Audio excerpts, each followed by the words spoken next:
Viral di media sosial, sebuah rekaman amatir yang memperlihatkan seorang wanita tiduran di jalan raya. Berdasarkan keterangan unggahan akun Instagram @kabernegri, peristiwa itu terjadi di Jalan DI Panjaitan Batu 9, Tanjung Pinang. Tampak dalam rekaman, wanita tersebut awalnya berjalan di tengah jalan raya yang ramai berlalu lalang kendaraan. Selang tak beberapa lama, ia kemudian langsung membaringkan dirinya dan tiduran di tengah jalan raya tersebut, tepat di depan sebuah angkot. Sontak kejadian tersebut langsung menjadi pusat perhatian warga dan pengendara di lokasi kejadian. Beberapa para pengendara yang melihat dan melintas di jalan tersebut pun juga langsung turun dan menghampiri wanita itu, menyuruh bangun. Namun, sepertinya wanita itu enggan beranjak dari tempat tersebut.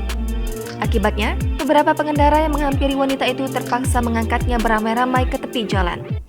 Terdengar juga dalam rekaman, si perekam video mengatakan wanita itu sudah beberapa kali melakukan aksi tersebut. Namun hingga kini belum diketahui siapa sosok dan penyebab wanita itu nekat melakukan aksi berbahaya tersebut. Angkatnya macam angkat kampret. macam ngangkat hewan kurban, Pak.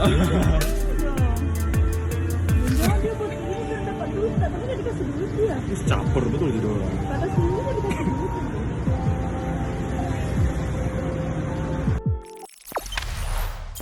Jangan lupa subscribe, share, komen, dan like ya.